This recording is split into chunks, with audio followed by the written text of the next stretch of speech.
നമസ്കാരം. പ്രായപൂർത്തിയാകാത്ത പെൺകുട്ടികളുടെ മൊബൈൽ നമ്പർ കൈക്കലാക്കിയ ശേഷം സിനിമാ നിർമ്മാതാവെന്ന് പരിചയപ്പെടുത്തി നഗ്നദൃശ്യങ്ങൾ കൈക്കലാക്കുകയും ഭീഷണിപ്പെടുത്തുകയും ചെയ്ത കേസിൽ പ്രതിയെ പോലീസ് അറസ്റ്റ് ചെയ്തു. കൊല്ലം ശക്തികുളങ്ങര കാവനാട് ഐക്യ നഗറിൽ ഹൗസ് നമ്പർ 141 താമസിക്കുന്ന മുണ്ടയ്ക്കൽ വൈ നഗറിൽ ബദരിയ മനസ്സിലിൽ മുഹമ്മദ് ഹാരിസ് ആണ് പിടിയിലായത്. നിരവധി പെൺകുട്ടികളെ കെണിയിൽ വീഴ്ത്തി ഭീഷണിപ്പെടുത്തിയ ഇയാളെ പോലീസ് പിടികൂടുകയായിരുന്നു. സിനിമാ നിർമ്മാതാവെന്ന് പരിചയപ്പെടുത്തി പെൺകുട്ടികളുടെ ഫോണിലേക്ക് വിളിക്കുന്ന ഇയാൾ ആദ്യം ഒരു സിനിമാരംഗം അഭിനയിച്ച് കാണിക്കാൻ ആവശ്യപ്പെടും. ഇതോടെ സംഭവം സത്യമാണെന്ന് വിശ്വസിക്കുന്ന കുട്ടികളെ കെണിയിൽ വീഴ്ത്തി നഗ്നദൃശ്യങ്ങൾ കൈക്കലാക്കുകയാണ് പതിവ്. വീഡിയോ കോൾ ചെയ്ത് നഗ്നദൃശ്യങ്ങൾ പകർത്തുകയും വീഡിയോ ഇൻസ്റ്റാഗ്രാമിൽ പോസ്റ്റ് ചെയ്യുമെന്ന് പറഞ്ഞ് ഭീഷണിപ്പെടുത്തുകയും ചെയ്യുന്നതാണ് ഇയാളുടെ രീതി.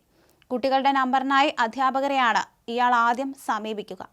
അധ്യാപകരുടെ നമ്പർ സംഘടിപ്പിച്ച ശേഷം സിനിമാ നിർമ്മാതാവാണെന്ന് പറഞ്ഞ് ബ്രോഷർ അയച്ചു നൽകും. തുടർന്ന് അഭിനയിക്കാൻ താല്പര്യമുള്ള പെൺകുട്ടികളുടെ ഓഡിഷൻ നടത്താനെന്ന രീതിയിൽ അധ്യാപകരെ തെറ്റിദ്ധരിപ്പിച്ചാണ് പ്രതി പെൺകുട്ടികളുടെ മൊബൈൽ നമ്പർ തരപ്പെടുത്തിയതെന്ന് പോലീസ് പറഞ്ഞു. തുടർന്ന് പെൺകുട്ടികളെ ബന്ധപ്പെട്ട് സിനിമയിൽ അഭിനയിക്കാൻ അവസരം നൽകാമെന്ന് പറഞ്ഞ് വീഡിയോ കോളിൽ വിളിച്ച് ഒരു രംഗം അഭിനയിച്ചു കാണിക്കാൻ ആവശ്യപ്പെടും. ഇത് അഭിനയിച്ചു കാണിക്കുമ്പോൾ നന്നായിട്ടുണ്ട് എന്നും അടുത്തതായി വേഷം മാറുന്ന രംഗം അഭിനയിക്കാൻ ആവശ്യപ്പെടുകയും ചെയ്തു. ഇത്തരം ദൃശ്യങ്ങൾ മൊബൈൽ ഫോണിൽ റെക്കോർഡ് ചെയ്യുകയും തുടർന്ന് വിവരങ്ങളൊന്നുമില്ലാതാകുന്നതോടെ തട്ടിപ്പ് മനസ്സിലാക്കി പ്രതികരിക്കുന്നവരോട് വീഡിയോ പുറത്തുവിടുമെന്ന് പറഞ്ഞ് ഭീഷണിപ്പെടുത്തുകയും ചെയ്യും. ഇതാണ് ഇയാളുടെ രീതിയെന്നും പോലീസ് പറഞ്ഞു.